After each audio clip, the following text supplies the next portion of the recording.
श्री हरिवंश। राधा वल्लभ श्री हरिवंश महाराज जी, आपके चरणों में कोटि कोटि प्रणाम। महाराज जी, मैं YouTube के माध्यम से आपको पिछले 6 महीने से सुन रहा हूँ, आपको आपके बताए हुए मार्ग पर चलने का पूरे प्रयास कर रहा हूँ। गुरुदेव, मैंने आपको अपना गुरु माना है। गुरुदेव, मैंने आपसे सुना है कि सुख दुख में समभाव रखना चाहिए, परंतु पिछले 1 वर्ष से मेरी 2 बड़ी सर्जरी हुई, जिसके कारण मैं बहुत अभी डिप्रेशन में हूँ और दवाई भी खा रहा हूँ। गुरुदेव भगवान, आप कहते हैं अध्यात्म से सब दुखों का निवारण हो जाता है। आपसे अनुरोध है कि मेरा मार्गदर्शन करें ताकि मैं विपरीत परिस्थितियों में भी समभाव रख सकूं और आपकी कृपा से भक्ति मार्ग में अनुसरण कर सकूं। गुरुदेव, अभी मुझे ना अध्यात्म का पता है ना ही भक्ति का। कृपया राधा राधा। हमें लगता है कि जैसे पूरा चद्दर है, उसका कोई एक कोना पकड़ ले और घसीट ले तो पूरा चद्दर नहीं आ जाएगा। तो हमें पूरे अध्यात्म की जानकारी के लिए अब समय तो नहीं रह गया है, लेकिन इतनी बात समझ ली जाए कि नाम लेत भव सिंधु सुखाही, करहु विचार सुजन मन माही, सुमिरी पवन सुत पावन नामू, अपने बस करि राखे रामू, कहो कहाँ लगी नाम बड़ाई, राम न सकहीं नाम गुण गाई। राम राम राम, कृष्ण कृष्ण कृष्ण, राधा राधा राधा, हरि हरि हरि, शिव शिव शिव शिव। यदि हम नाम जप कर रहे हैं तो निश्चित हमारे अंदर ज्ञान, वैराग्य, भक्ति सब जागृत हो जाएगा। पर पहले नाम पाप को नष्ट करता है। अब नाम में मन नहीं लग रहा, निरंतरता नहीं बन रही, मन पाप का चिंतन कर रहा है, इसलिए आप परेशान हो रहे हो। डिप्रेशन किस बात का? हमने जो पाप कर्म किए उनका दंड शरीर में मिल रहा है। शरीर बीमार है पर मैं और दिमाग दो स्वस्थ है, इसलिए आनंद है। आपने क्या किया? आपने अपने को, दिमाग को बीमार कर लिया। सर्जरी तो कब हुई थी, परेशानी तो कब हुए? हम दिमाग अभी कोई बर्बाद किए हुए हैं। अगर हम दिमाग प्रभु में लगा दें, अभी आनंद आने। यही हम सिखाते हैं। अध्यात्म हर दुखों को सहने के लिए समर्थ है। भगवान की शरण में बोले क्या मिलता है? ये मिलता है कि हर कष्ट सहने की हिम्मत है और आखिरी परिणाम हमको दिखाई दे रहा है। जैसे नहीं, नया मकान तैयार है, सब व्यवस्था फिट है, तो पुराने मकान को छोड़ने में हर्ष होता है ना। और आपका नया मकान तैयार नहीं हो, पुराना वाला टूटने वाला है सरकार के हिसाब से, अब आप रोड में आने वाले हो, तो आप परेशान नहीं हो जाओगे? ऐसी हालत उस जीव की होती है जो भगवत प्राप्ति ना करके केवल संसार में जीवन व्यतीत किया। अब जैसे भजन में तो अब उसको 2-4 बार राधा राधा तो कर रहा है, लेकिन प्रपंच, नाना प्रकार की चिंताएं, शोक, अब उसको मिटाना नहीं सीखा है। तो इसलिए अब भी अभी चांस है। हर कष्ट को सहने के लिए देखो, बहुत ध्यान से समझना, हमारी अगर इस इंद्री का मन से संयोग हटा दिया जाए, यहां त्वगेंद्री का, तो यहां से तुम तिल तिल काटो, हमें मतलब कष्ट नहीं होगा। जैसे शून्य कहते ना, एक ही दवा का प्रयोग हुआ कि वो इतने में मन का प्रवेश बंद कर दिया। मन ही से दुख होता है, यहां से मन शून्य हो गया। अब मन यहां की बात नहीं पा, बोले टच कर रहा, आपको लग रहा है? नहीं जी। क्यों नहीं लग रहा? क्योंकि त्वगेंद्री के साथ मन का संयोग नहीं हो पा रहा। अब नहीं लग रहा, अब उसे काट दो। अगर मन का संयोग सावई मना कृष्ण पधार विद्यो, सोचो, अगर मन भगवान के आनंद में डूब रहा है और शरीर में भीषण पीड़ा है तो क्या फर्क पड़ेगा?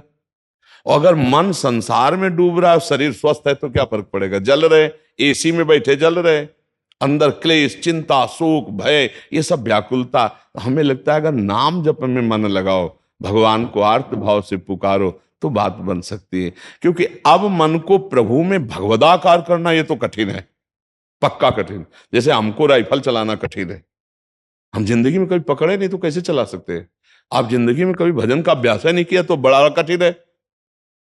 1 सेकंड में हर बात डिलीट करके अभी स्थित हो जाए। जीवन भर जैसे अभ्यास किया गया, जैसे मान लो गोली चलाना जिसको आता है, 1 सेकंड में शूट कर देगा। अब हमारे सामने धर दे तो हम लाठी की तरह तो भले मार सकते हैं, हम गोली नहीं चला सकते, क्योंकि हमें पता ही नहीं है ना। ऐसे ही लौकिक कार्य बिना अभ्यास के जब दृढ़ नहीं होता तो परमार्थिक कार्य कैसे हो जाए? मन को हटा के तत्काल प्रभु में लगाना खिलवाड़ समझते हो? लगा के देखो, यही जीवन भर किया गया तो वो अभ्यास सेट है। हजारों बातें 1 मिनट में डिलीट और शांत, गए, अपने में डूब गए, खत्म खेल। अब बाहर ये पीड़ा हो रही, वो पीड़ा हो रही, वो हो रहा है। भगवान में एक अलौकिक शक्ति है और उसी अलौकिक शक्ति का मैं बच्चा हूं। सच्ची मानिएगा। हम लोग इस शरीर में भोगों में इतना क्षीण हो गए कि हम उस शक्ति तक पहुंच नहीं पा रहे, और वो सबके अंदर है। आप सच्ची मानना, जो एक ब्रह्मा को भगवान ने शक्ति दी वही आप में है, क्योंकि ब्रह्मा जैसे भगवान के अंश है तो आप कौन किसके अंश है? भगवान ही के अंश है ना। बस हम क्या है, हम अपनी शक्तियों का प्रयोग नहीं कर पाए, हम उनको जागृत नहीं कर पाए। ब्रह्मा जी भी तपस्या के द्वारा उन शक्तियों को जागृत किया, जो ब्रह्म ऋषियों तपस्या के द्वारा। हम भोगों में अपनी शक्ति को भूल करके समय नष्ट कर दिया, अब हमें पछताना पड़ रहा है। तो अब काम बना लें।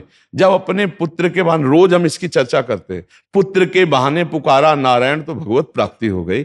अभी हमारी श्वासें तो हैं, हम जानबूझकर नारायण नारायण बोलेंगे, हरि हरि बोलेंगे, राधा राधा बोलेंगे तो हमारा कल्याण नहीं हो जाएगा। पर अब ऐसी स्थिति आपकी नहीं है कि आप मन को अपने शरीर से हटा के परमात्मा में स्थित कर दें। ये नहीं हो सकता। कल्याण तो हो सकता है, ये नहीं, क्योंकि इसका अभ्यास नहीं किया। मन अभ्यास किया इंद्रियों के साथ भोगों का, वो तो हो जाएगा, लेकिन मन को हटाकर और प्रभु में स्थापित करना, ये अभ्यास जब बचपन से किया जाता है तभी होता है। जैसे कोई भी स्थिति है, हर स्थिति में शांत एकदम, पता है कि शरीर नाशवान है, पता है शरीर छूटेगा, पता है भगवान का विधान अटल है, और नाम में एकदम भगवदाकार वृत्ति। अब करो जो मना सो करो। भीषण कष्ट की स्थिति में भी एक आनंद, एक शीतलता। आप करो डिप्रेशन में मन क्यों गया?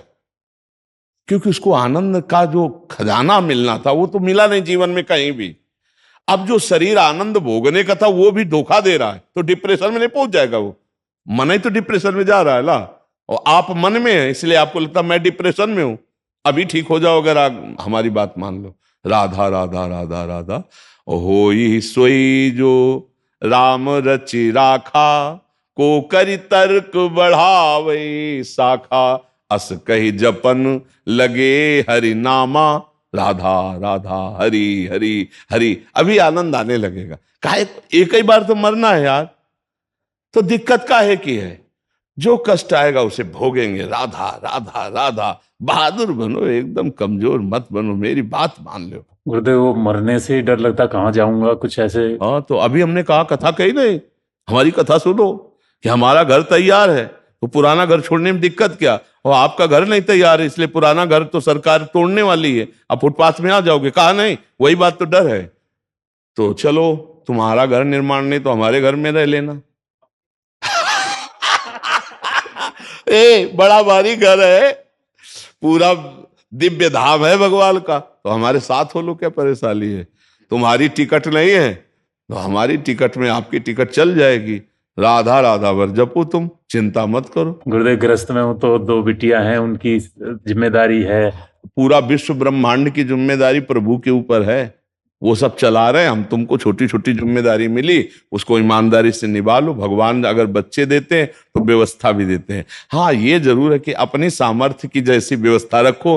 अब अपनी सामर्थ्य से अलग सोचोगे तो बच्चियों को भी दुख मिलेगा, आपको भी दुख मिलेगा। अपने सामर्थ्य के अनुसार सुशील सज्जन लड़का ढूंढो और उनका ब्याह करो। कर्तव्य है तो बेटी भगवान ने दी तो सेवा दी है, उसे आनंद पूर्वक करो और नाम जप करो, चिंता मत करो। तुम्हारे घर की व्यवस्था नहीं हुई तो हमारा घर बहुत बड़ा है, मतलब संतों की शरण में हो जाए, नाम जप करे तो संतों के संग से हमारा काम चल जाएगा। जैसे कोई बहुत डिपार्टमेंट का बड़ा अधिकारी हो और उसके पीछे लगे हो, तो जब चेकिंग होगी तो ऐसे कह देना मेरा आदमी, तो फिर चेकिंग नहीं होगी, नहीं, वो आपके साथ निकल जाएगा। तो ऐसे अपने लोग निकल जाते हैं। गुरु संतों की शरण में लिए तो वैसे हम योग्य नहीं, हम चेकिंग में फेल हो जाएंगे, पर उनकी कृपा से हम निकल जाते ना। साधुन के संग लाग तेरी अच्छी बनेगी, नहीं कहा जाता है? थाम लो गुरुदेव। हाँ, बस नाम जप करो। हमारे संग का मतलब है राधा राधा राधा, हमसे दोस्ती का मतलब राधा राधा। हर परिस्थिति में आपको हमने प्यार किया है प्रभु, अब जैसा विधान करोगे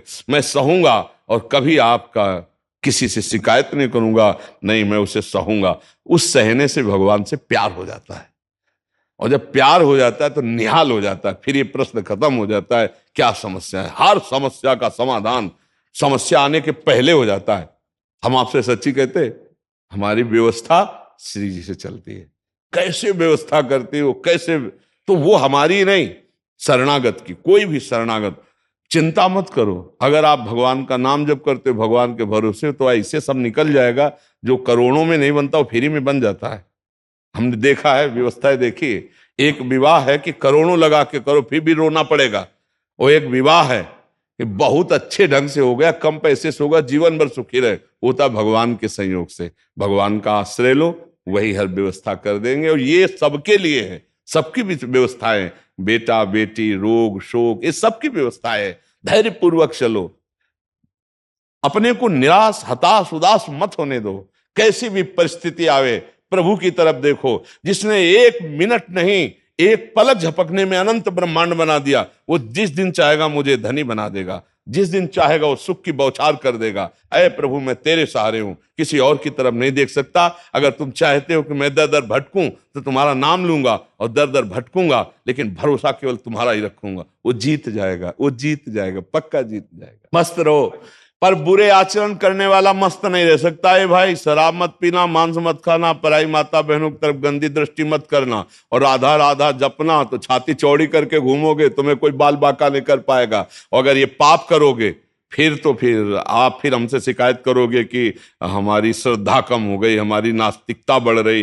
पाप कर्म करोगे तो ये बात जरूर आप हमको कहोगे कि हमारी श्रद्धा नहीं बन रही। और अगर आप पाप कर्म छोड़ दो, राधा राधा जपो, चौड़ी छाती करके घूमो, जहां राधा वहां कोई बाधा नहीं। ये पराशक्ति है, परा विद्या है राधा नाम। खूब नाम जप करो, पापाचरण से दूर रहो। साधु समागम का यही फल है, आप में मनुष्यता आवे, आप में दैवत्य आवे, आप में भागवतिकता आवे, ये राक्षसी पना नष्ट हो जाए। मदिरा पीना, मांस खाना, बेविचार करना, चोरी करना, हिंसा करना, ये हट जाए। आप लोग कृपा पात्र हैं, वृंदावन आए, साधु समागम, तो आप में दिव्यता होनी चाहिए, आप कुछ अलग होने चाहिए। संसार की समाज से आप कुछ अलग होने चाहिए। समाज आपको गाली दे, आप मुस्कुरा के सह के निकल गए, ये आपका अलगपना है। हर परिस्थिति में लड़ना सीख गए, ये आपका अलगपना। जहां सब टूट जाते हैं वहां आप निकल गए, यही आपका अलगपना है। तो इसका मतलब सत्संग आप किए हैं, आप भागवतिक है, आप दैवी संपदावान है जी।